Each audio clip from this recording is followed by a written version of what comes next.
Abran sus Biblias en la cita que habíamos estudiado.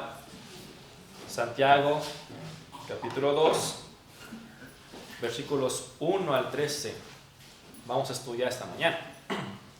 Y igual de paso, por favor, mis hermanos, este aparato del diablo que se encuentra en mi mano derecha, les ruego por favor lo pongan en vibración o en silencio, para que no me esté sonando aquí las cumbias que ustedes tengan en su teléfono. Por favor, se los ruego, por amor a Cristo Jesús, para evitar distracciones.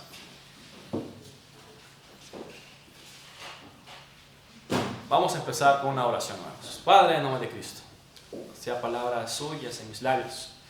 Su Santo Espíritu nos enseñe las verdades, riquezas, profundidades de su palabra. Su Santo Espíritu sea aquel que abra nuestras mentes, que podamos entender, discernir, tener su palabra, su mensaje y ponerla por obra para la gloria de su nombre. Te rogamos, Señor mío, que usted bendiga este tiempo, de modo que nos regocijemos y que también seamos confrontados por su palabra para ser más y más como Cristo Jesús. Te rogamos esto. Gracias le damos en Cristo Jesús. Amén. Es un honor, hermanos, volver a estar aquí presentes detrás de este púlpito. Honestamente, ya le huyo mucho estar aquí detrás y creo que el hermano Jorge me entenderá el que estar aquí, y no es por cuestión de pena o nervios, sino porque es cuestión de que el estar aquí, enseñar palabra de Dios a ustedes es un gran peso, porque cualquier cosa o enseñanza mal interpretada o mal dirigida puede provocar realmente un problema a los hermanos, que en este caso son ustedes y nosotros también.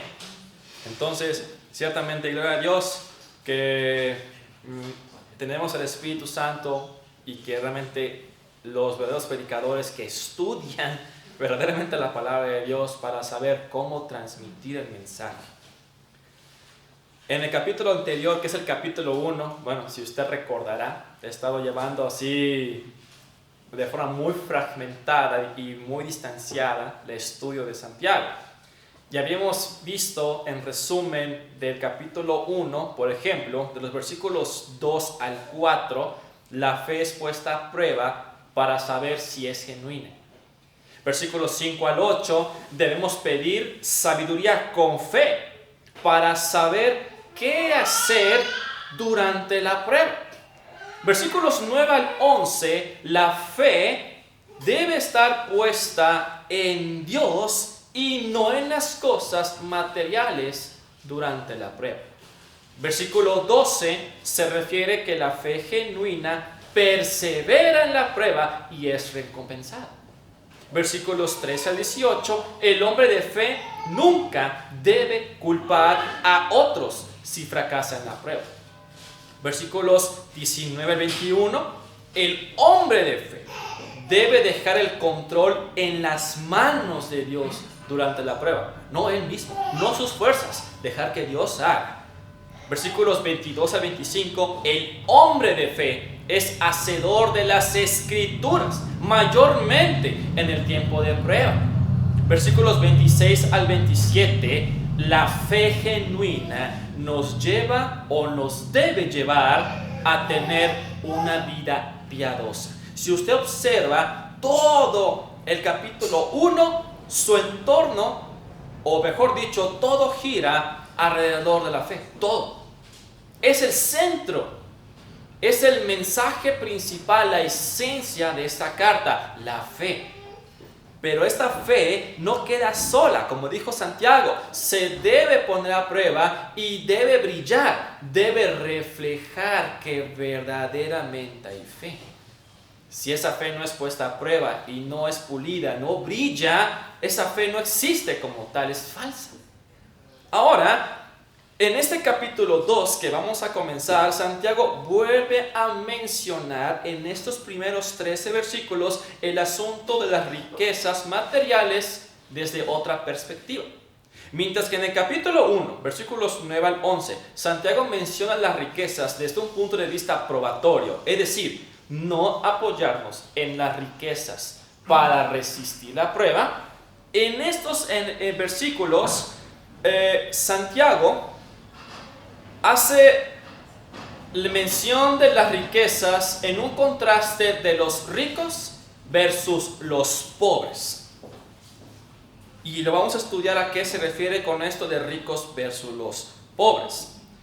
Lo interesante es que obviamente nuestra Biblia que tenemos actualmente está dividido en capítulos y versículos.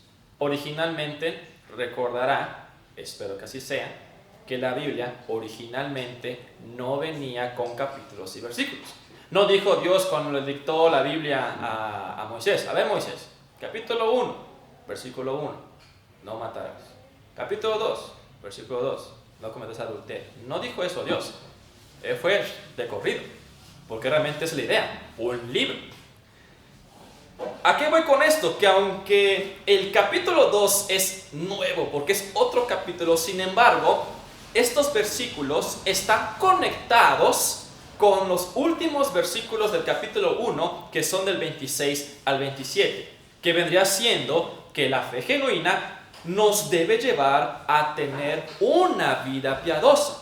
En los versículos anteriores del capítulo 1 se mencionaba a las viudas y a los huérfanos, diciendo Santiago: muy bien, dices que tienes una fe genuina, que eres realmente un hombre del Señor, acuérdate de las viudas y de los huérfanos. Ahora vamos a pasar al lado de los pobres. Pero ¿qué problema estaba pasando aquí con los pobres? Bien, estaba ocurriendo un problema de parcialidad o favoritismo o discriminación o clasismo.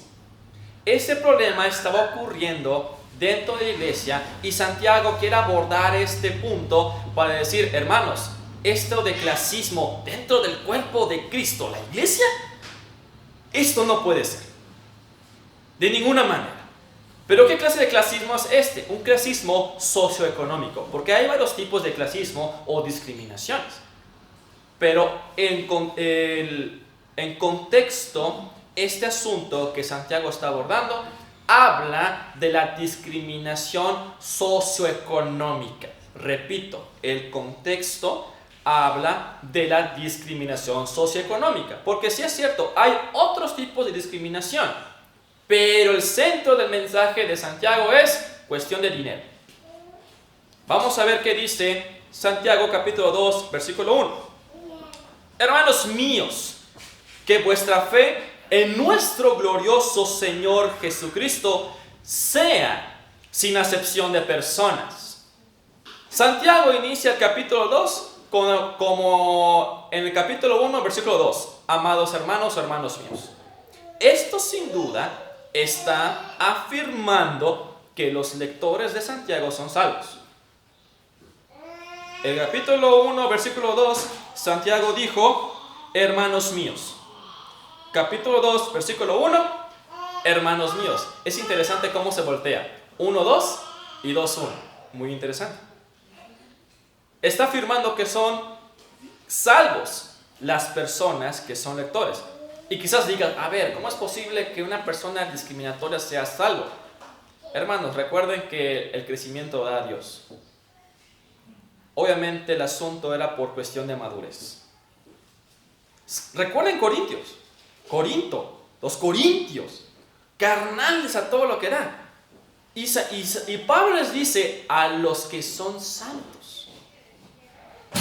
No porque tengamos una carencia o debilidad o inmadurez que signifique o implique que no seamos salvos. Aún aquí en esta iglesia, a pesar de que se enseña la palabra de Dios con un conocimiento muy elevado, aún así hay hermanos aquí presentes que son inmaduros. Y mi hermano, no se ofenda que se lo diga, Digo, si se ofende me lo está demostrando. Sí, claro, como dijo Santiago, cada uno evalúese y mídese de acuerdo a la palabra del Señor. Pero bueno, no es el punto, vamos a continuar. Así como al comienzo de su carta, Santiago reafirma la deidad de Cristo al llamarlo glorioso Señor. Glorioso Señor. Jesús es el glorioso Señor porque en Él habita toda la plenitud de la deidad. Así lo dice Colosenses 2:9. Vamos a ver qué dice Colosenses capítulo 2, versículo 9. Colosenses capítulo 2, versículo 9. Repito una vez más, Colosenses capítulo 2, versículo 9 dice así: porque en Él, ¿quién? Cristo, Jesucristo, Jesús, en Él habita corporalmente toda la plenitud de la deidad. No dice 90%, no dice 50%, no dice 50 hombres, 50 Dios. No, dice 100% divino. En Él habita toda plenitud de la deidad. Ciertamente, nuevamente, Santiago está afirmando que Cristo es Dios. Si lo afirmó en el capítulo 1, versículo 2, lo vuelve a afirmar aquí en el capítulo 2, versículo 1. No sé si lo dije bien. El término gloria, cuando se usa con respecto a Cristo, más allá de su fama o de su reputación, se está refiriendo a su deidad. Sí, porque la palabra gloria pues tiene diferentes significados dependiendo del contexto. Como por ejemplo, la palabra gloria puede significar fama o reputación. Puede significar un honor, que eso implica una importancia o valor. También puede implicar una manifestación. ¿Pero qué tipo de manifestación? Puede implicar una manifestación de poder, como los reyes. Una manifestación de posición, como la gente de alta clase. O puede implicar una manifestación de esencia, de la naturaleza. Como por ejemplo, cuando se dice en la Biblia del Antiguo Testamento que Dios manifestaba su gloria o manifestaba la luz, eso habla de su esencia, que es divina. Obviamente Santiago está diciendo, este Cristo es la manifestación de Dios encarnada, porque en Él habita toda la plenitud de la deidad. Cristo es Dios, innegablemente. El hecho de que Santiago mencione a Cristo como glorioso Señor es un hebraísmo. ¿Y qué es eso de hebraísmo? Te vas a preguntar. Un hebraísmo es una frase que usan los hebreos y que únicamente los hebreos lo van a entender. Solamente ellos.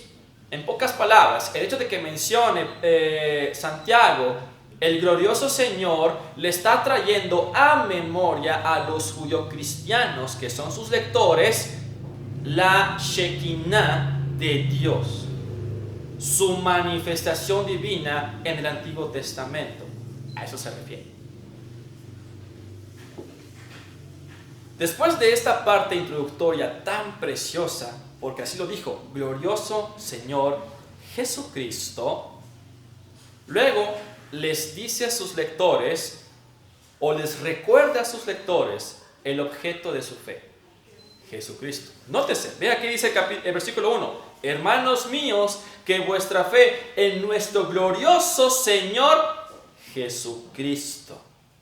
No solamente está exponiendo que Cristo es Dios, está diciendo, Jesucristo es el objeto de su fe. Es decir, ustedes creen en Cristo. Su fe está puesta en Cristo, porque Cristo es Dios. Eso está diciendo Santiago en estas pocas palabras. Después de esta pequeña parte introductoria, Santiago dice la siguiente denuncia. La fe genuina en Cristo impide que haya favoritismos o discriminación socioeconómica en la iglesia. Y no solamente en la iglesia, aún afuera de la iglesia. Se ve prieto y con manchas y su camisa viene arrugada. No quiero nada con él. No. Santiago dice, no. La palabra acepción o favoritismo es muy interesante porque esta palabra en su idioma original, en el griego, es una composición de dos palabras griegas, donde la primera palabra griega significa rostro y la segunda palabra en griega significa levantar.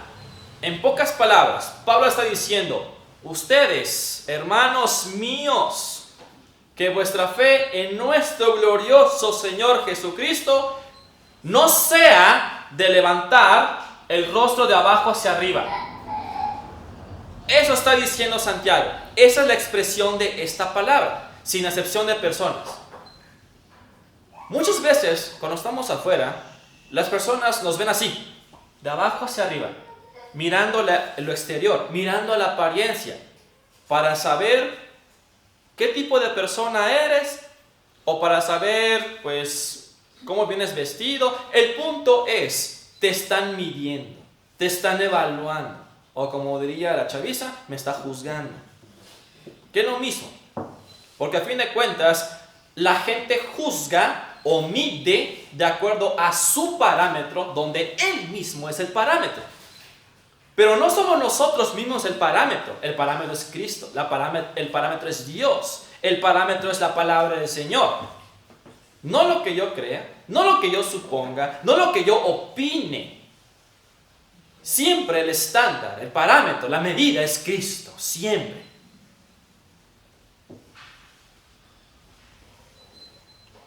Entendamos esto, mi hermano, algo que es muy importante. Estamos hablando ahorita con respecto a favoritismos o discriminaciones socioeconómicas. Ese es el punto. Pero quiero recalcar una cosa. Mostrar favoritismo en la vida personal no es malo. Escucha bien. Mostrar favoritismo en la vida personal no es malo siempre y cuando no se oponga a la ley de Dios. Repito, mostrar favoritismo no es malo siempre y cuando no se oponga a la ley de Dios.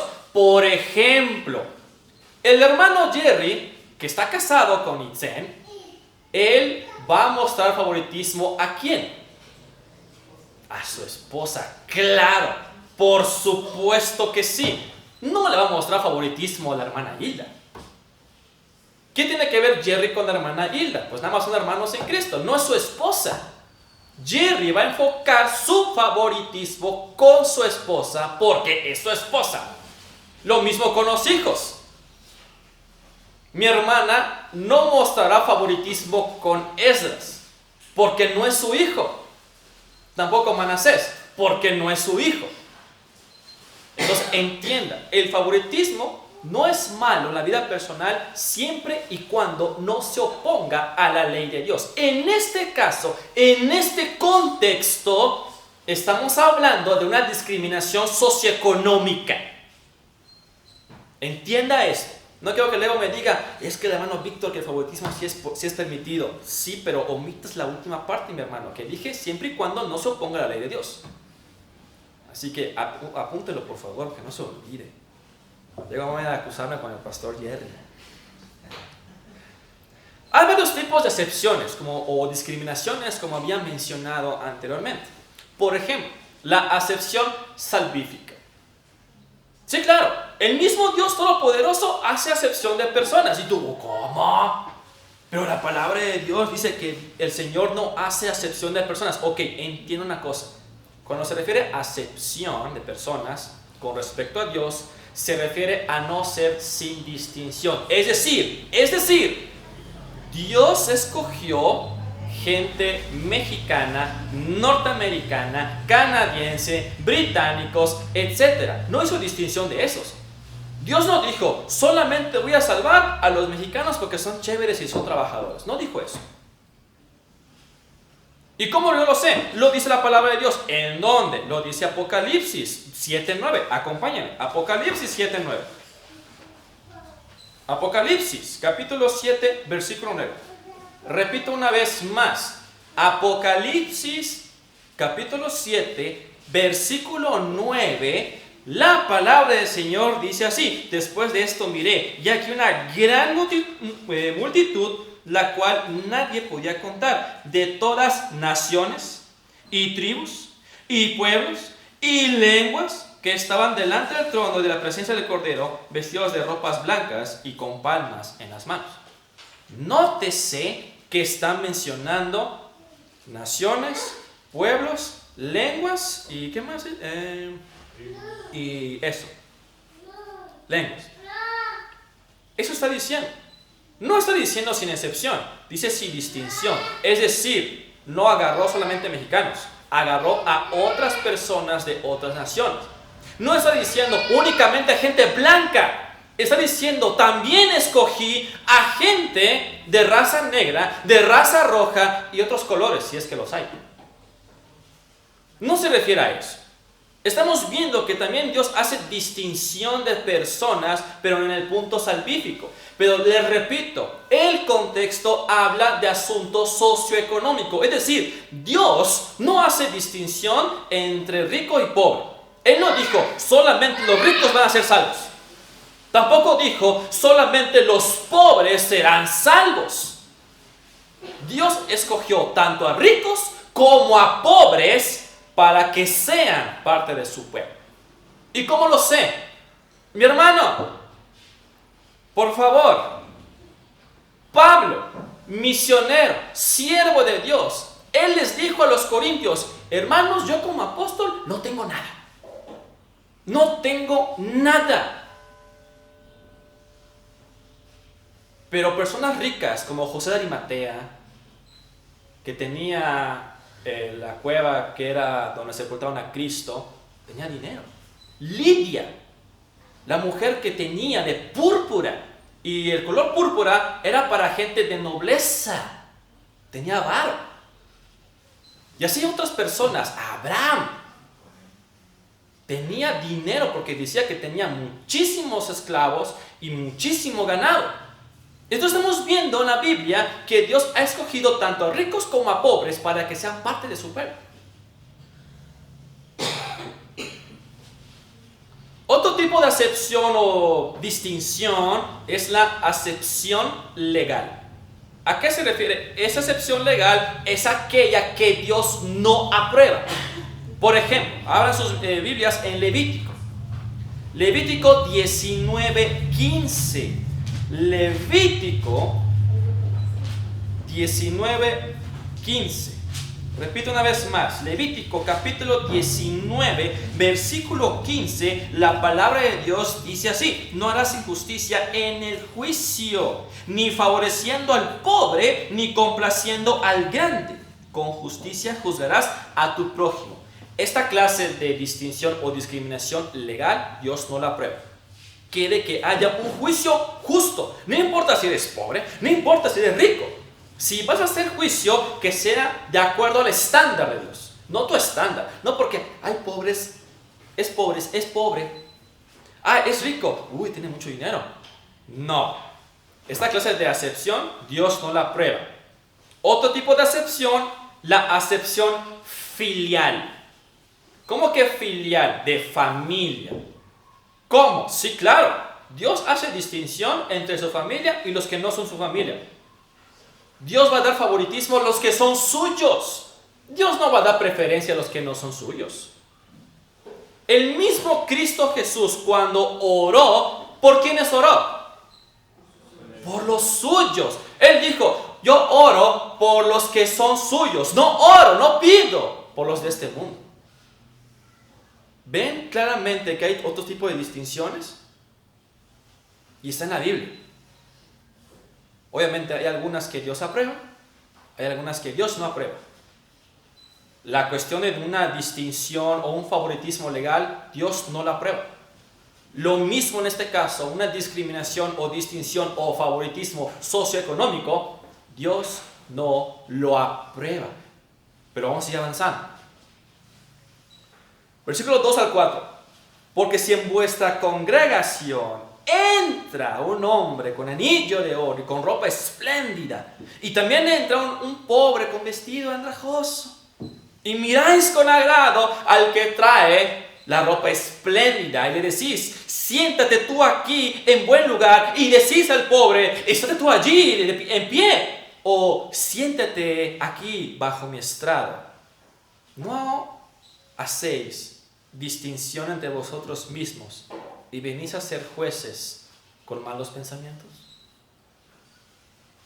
Alguien dijo una vez, la forma en cómo tratamos a los demás define quiénes somos. Sí, fácil. La forma en cómo tú tratas a otros define quién eres. ¿Quién eres tú? ¿Eres verdaderamente un hijo de Dios? ¿O eres un hijo del diablo? ¿Eres un siervo maduro o eres un siervo inmaduro? ¿Qué clase de persona eres tú? En los días que Cristo estuvo en la tierra, Él no mostró favoritismo social o económico, de ninguna manera. ¿Y cómo lo sé? Lo dicen los evangelios. A Cristo no le importaba si la persona era un líder judío o un mendigo. O un mendigo, es la costumbre. No le importaba si aquella mujer era una mujer virtuosa o prostituta. No le importó, o no le importaba si era publicano o un pescador. No le importaba si era educado o bárbaro.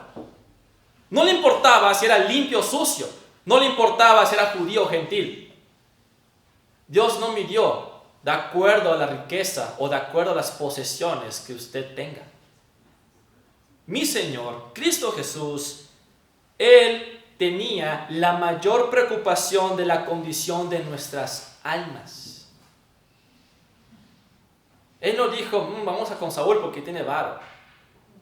No voy con la hermana Carmen porque no tiene dinero. No dijo eso, mi Señor. Agarró a tanto ricos como a pobres. No hizo distinción socioeconómica, de ninguna manera. Santiago une la expresión sin acepción de personas con la frase porque sí, usando el siguiente ejemplo que se acaba de mencionar. Podemos ver cómo Santiago está ilustrando el favoritismo de aquellos que entran en la casa de Dios. Al rico, cuando entra en la casa de Dios, se le da un trato VIP. Very important person. Persona muy importante.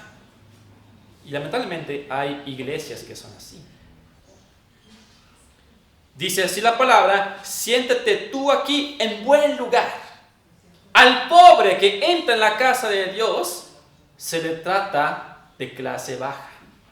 Se le dice, estate tú allí en pie, o siéntate aquí a mi estrado. El pobre es puesto fuera de la vista de los ricos. No sea que los ricos se escandalicen y se vayan de la iglesia. Y ocurre eso en iglesias hoy en día. Ay, una persona que no huele bien. Y aquí salen los hermanos fulanos, ¿no? Los Sandoval. No voy a decir que luego los Sandoval, por asqueados, pues se vayan de la iglesia. No, pues ¿sabes qué? Ponlo allá con el hermano Víctor que se encuentra allá atrás en la silla. O si no hay sillas, pues que se quede de pie. Si no, pues que se siente en el piso. No es la clase de trato que el Señor espera que ocurra en su cuerpo, que es la iglesia.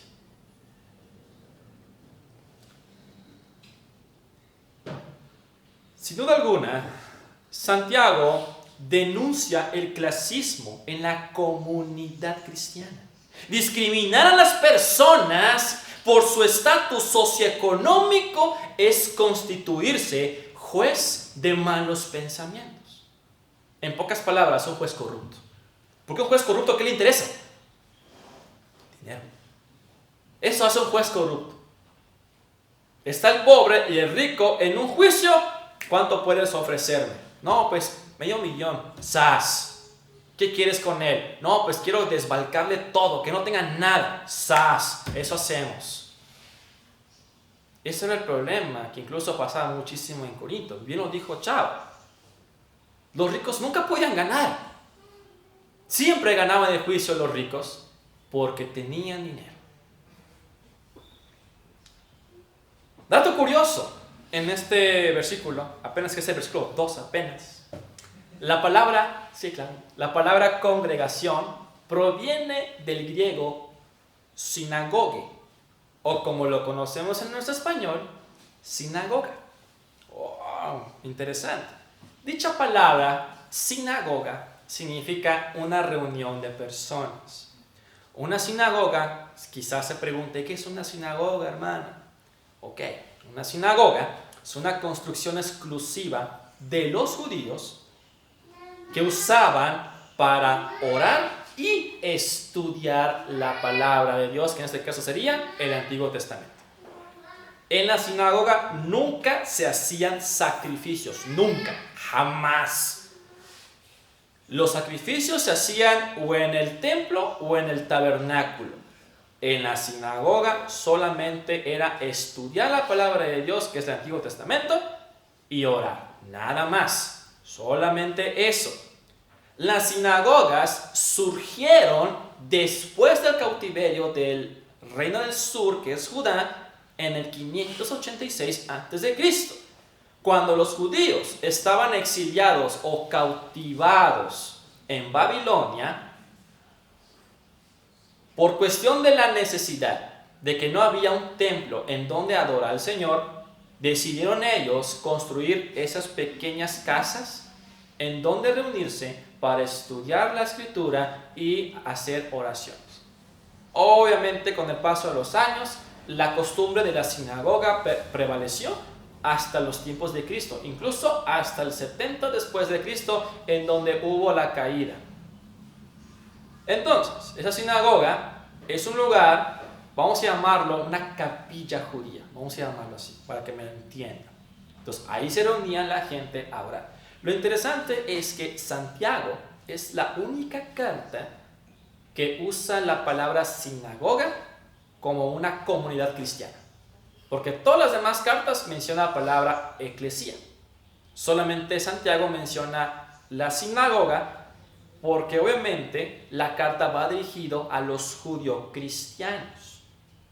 ¿Y qué con nosotros? Bueno, aprendemos de lo que está pasando en esa situación para no cometerlo. Por esa razón la tenemos aquí. En la sinagoga, por lo general, había sillas para los ancianos, fariseos y escribas, como estos dos asientos. Aquí a la derecha el Jerry y acá el chavo, ¿no? Sí, claro. Eran lugares de alto honor o de gente de mucho rango. Las personas sin rango o sin posición religiosa permanecían de pie, como está la hermana... Ale, perdón, se me fue, no, se me fue. Iba a decir Pablo.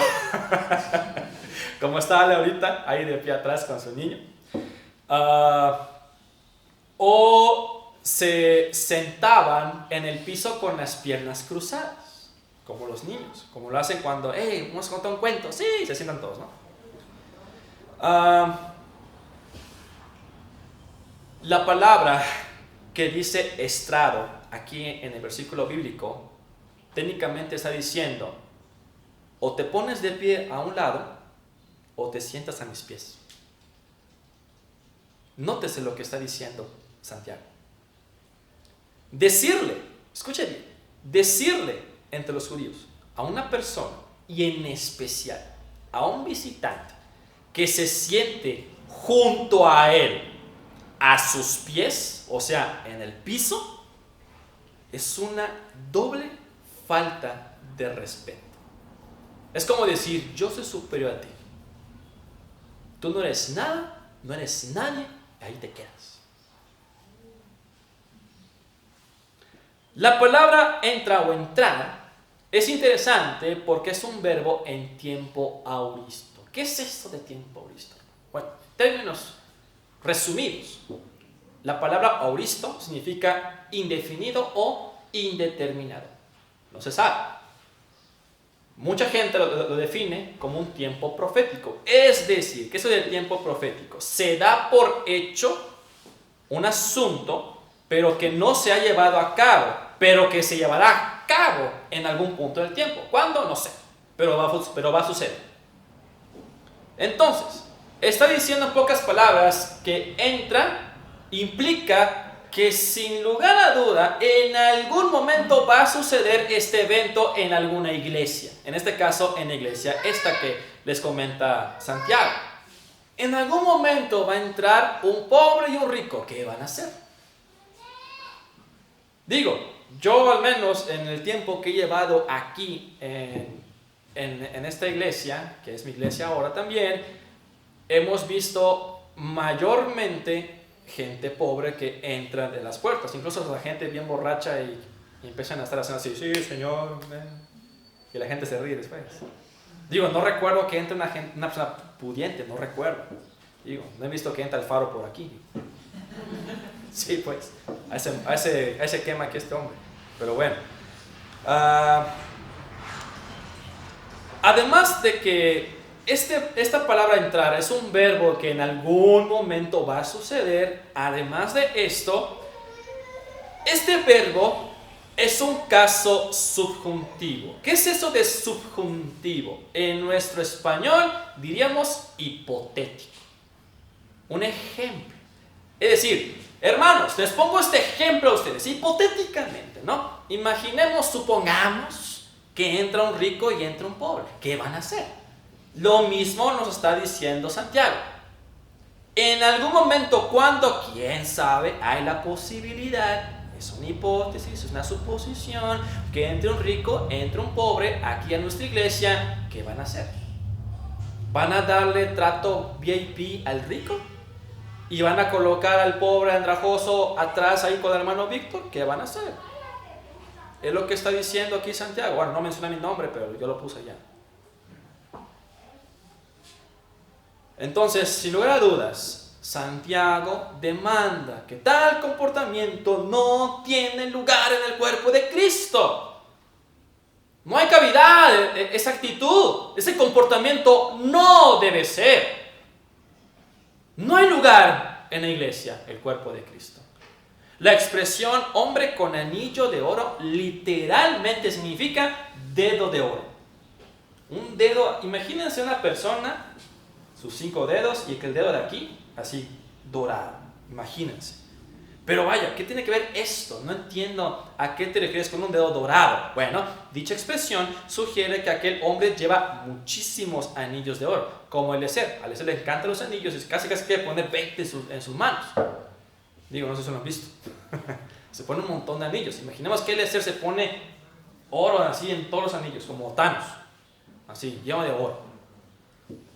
El anillo, a los ojos de la sociedad, expresa un estatus elevado en la sociedad. Pavoneado el compa. El llevar varios anillos de oro indica que esta persona muy rica, pudiente, pesado, como diría el pastor Jerry, pesadísimo. De esos que si le dices, hermano, hace mucho con los tacos, él te pone la taquería completa. Sí, claro. Hoy en día, la expresión el hombre con anillo de oro sería tener tecnología de última generación o carros de último modelo. Imagínense acá un Corvette, último modelo, aquí en la iglesia Centro Bíblico de Gracia en Miramar. Como diría el pastor Jerry, insólito. Insólito. Sí, claro. Aquí Contrado tiene una Ford. Y sí funciona, no como la Chevrolet. Ford. Nacidos fuertes, nacidos Ford. Para que me moneticen allá después. La expresión vestido andrajoso denota algo sucio, algo impuro. No se trataba solo de un vestido usado o que estaba viejo, sino que estaba sucio y probablemente maloliente. Digo, no sé si alguna vez se han acercado a un hermano que no se puso desodorante. Rexona la abandonó. Tal vez para este hombre pobre, esta vestimenta era lo único que tenía. Quizás. Incluso era lo único en que incluso con lo que duerme. No lo sabemos. La presencia del pobre manifiesta la existencia de un estado social de alta pobreza, en contraste con los ricos, obviamente. La Biblia no especifica si estos hombres son cristianos o no. No especifica. Es un ejemplo hipotético que pone aquí el hermano Santiago. No especifica si son cristianos o si son visitantes. No especifica. Simplemente llegaron 2 hombres, uno rico y uno pobre. Nada más. Lamentablemente, mis hermanos, en la historia humana, alrededor de la historia humana, digo, los que han leído historia universal, siempre hubo y continuará habiendo diferencia de estatus socioeconómico, lamentablemente. Si bien es cierto que afuera lo hay, esa diferencia o esa discriminación, Santiago no quiere que esto suceda en el cuerpo de Cristo. Dios no espera que esta discriminación suceda en la iglesia. No espera esa clase de conducta, comportamiento. No espera nada de eso. Afuera los inconversos sí. ¿Qué se puede esperar de un inconverso? Puras desgracias, traiciones, egoísmos. Pero miembros del cuerpo de Cristo, salvos, regenerados, transformados, se supone que tenemos a Cristo en nuestras vidas. Y Cristo se debe reflejar en nuestras vidas. ¿Qué clase de Cristo estás reflejando tú? ¿El Cristo de la Biblia? ¿O un Cristo según el mundo le conviene? Al terminar el ejemplo o el caso hipotético, Santiago hace la siguiente pregunta retórica. ¿No hacéis distinciones entre vosotros mismos y venís a ser jueces con malos pensamientos? En pocas palabras, ¿no se dan cuenta que ustedes están discriminando como los jueces corruptos? Se están comportando igual que los jueces corruptos, que solamente les importa el dinero.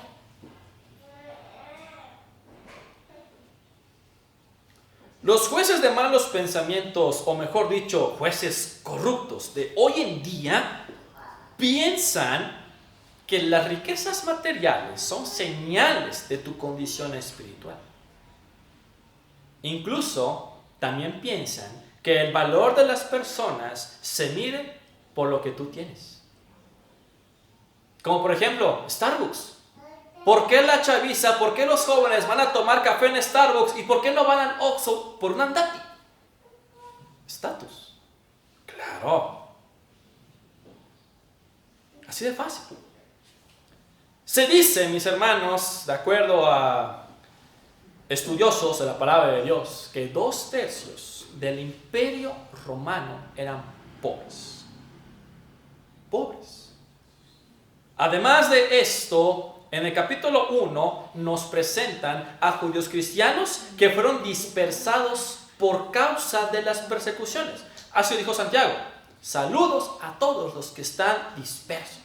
¿Pero por qué estaban dispersos? Porque estaba ocurriendo un problema de persecución.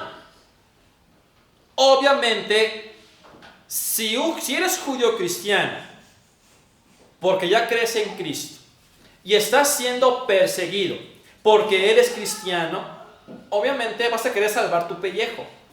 Por ende, vas a abandonar tus propiedades y vas a dejar tus riquezas.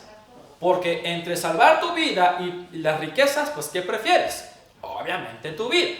Por esa razón había judíos cristianos que estaban pobres porque abandonaron todo lo que tenían por causa de la persecución. Por esa razón.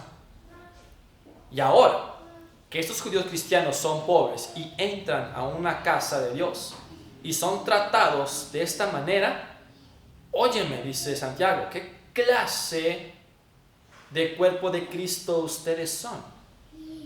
¿Qué clase de Cristo están reflejando ustedes? ¿Qué clase de cristianos dicen ser? ¿Qué clase de fe tienes tú? Versículos 5 al 7. Hermanos míos amados, oíd. ¿No ha elegido Dios a los pobres de este mundo para que sean ricos en fe y herederos del reino que ha prometido a los que le aman? Pero vosotros habéis enfrentado al pobre. ¿No os oprimen los ricos? ¿Y no son ellos los mismos que os arrastran a los tribunales? ¿No blasfeman ellos el buen nombre que fue invocado sobre vosotros? La expresión, hermanos míos amados, es otra afirmación de que estos lectores son salvos. Pertenecen a Dios. Inmaduros, pero pertenecen a Dios.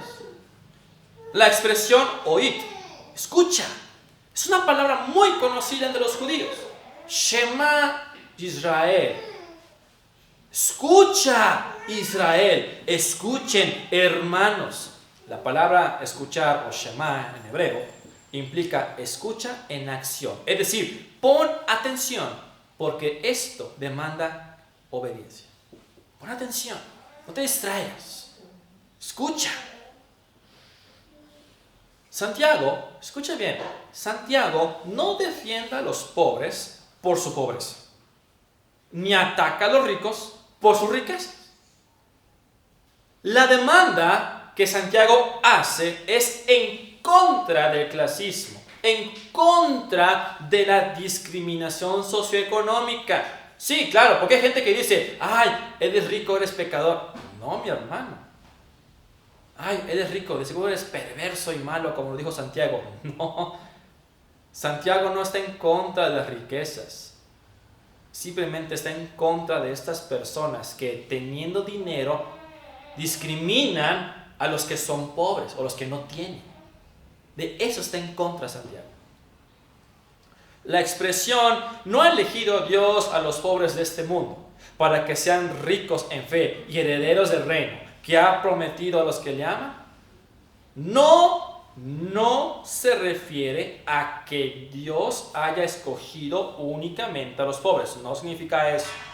Ya explicamos, ya mencioné que Dios escogió tanto ricos como pobres para que formen parte de su pueblo. Ya lo mencioné. No se refiere a esto. Tampoco significa que Dios haya escogido a los pobres porque son pobres. No, tampoco se trata de eso. No hay ningún mérito en el hombre que lo recomiende ante Dios para que Dios lo escoja. No existe. Si Dios escoge a alguien, es porque Dios quiso hacerlo de su libre voluntad. No porque seas prieto, no porque seas blanco, no porque seas rico o seas pobre. No depende nada de lo que eres o de lo que tienes. Nada. Si Dios te escogió es por su pura misericordia y porque Dios quiso hacerlo. No porque tú tengas algo que diga, el Señor me escogió porque soy muy inteligente.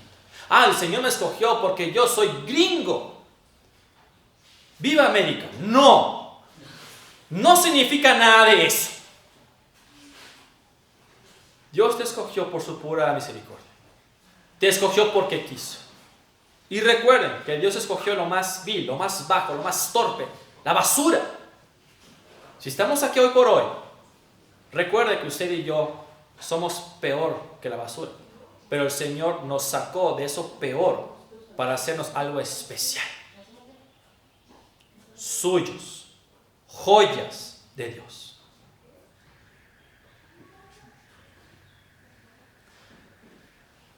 Los pobres de este mundo tienen una doble referencia. Está la referencia literal, que son pobres económicamente hablando, o la cuestión figurada, que viene siendo pobres en espíritu. ¿Qué es eso de pobres en espíritu? Bien, un pobre en espíritu es aquel que ha reconocido su miserable condición espiritual y clama a Dios en arrepentimiento diciendo, ten misericordia de mí que soy un pecador. Es una persona que no espera nada de sí mismo porque ha entendido que necesita de la gracia de Dios para ser sano. Eso es un pobre en espíritu. Dijo Cristo, bienaventurados los pobres en espíritu. Nosotros somos bienaventurados porque hemos reconocido nuestra condición de pecadores perdidos que somos y que necesitamos de la gracia de Dios para ser sanos. Somos dichosos. La gente de afuera que no ha reconocido a Cristo como Señor y Salvador, estas personas no reconocen su pobreza espiritual. Se creen que lo tienen todo. Se creen que no necesitan de Dios porque lo pueden hacer ellos todo por sí mismos. Esa clase de personas que no reconoce su pobreza o necesidad espiritual son aquellos que, sin lugar a dudas, Dios los va a enviar al infierno porque no reconocen su condición de pecadores perdidos que son. El aspecto literal que viene siendo la gente de dinero es un hecho interesante, es un hecho muy interesante que los pobres y los oprimidos, económicamente hablando, son los que se muestran más obedientes al Evangelio de Dios. Sí, claro. ¿Por qué? Porque los ricos tienen todo y los pobres no tienen nada. Cuando se le presenta el Evangelio a los pobres y dicen, es el Señor Jesucristo, esto y esto y esto, los pobres dicen enseguida, sí, yo acepto al Señor, yo creo en Cristo, porque no tienen nada que perder, porque no tienen nada. Su todo es Dios, y para los ricos su todo son sus riquezas. Es muy interesante que los pobres se presten a obedecer o a responder con mayormente el Evangelio. Tanto el rico como el pobre, escuche bien, tanto el rico como el pobre, hablando económicamente, tienen la misma condición miserable en el mundo. Son pobres en espíritu. Son pobres. Sea rico o sea pobre económicamente hablando. Sin embargo, cuando estos reconocen su pobreza espiritual, estos llegan a ser ricos en Cristo. Pablo dijo a los creyentes que como apóstol no tiene nada material, pero teniendo el privilegio del Evangelio ha sido enriquecido. Eso dijo Pablo. Aunque la mayoría de los salvos de la iglesia nunca serán ricos económicamente hablando, Dios les asegura que serán ricos en fe.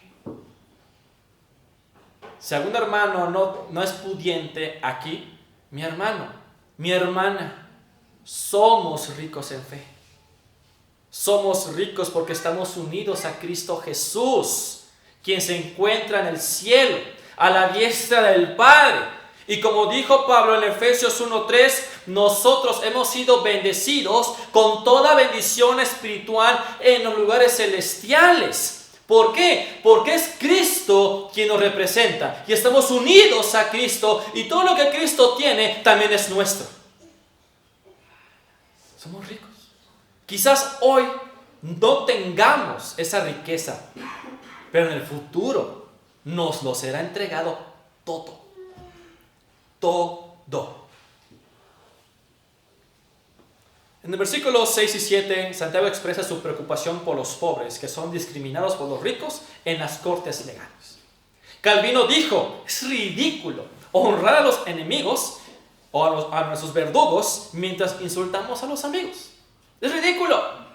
Es lo mismo que diciendo Santiago a los hermanos de aquí, de esta carta. Es ridículo que ustedes den preferencia a los ricos cuando son los ricos ellos mismos quienes los oprimen, quienes los arrastran a las cortes legales e incluso son ellos mismos quienes blasfeman el nombre de Cristo.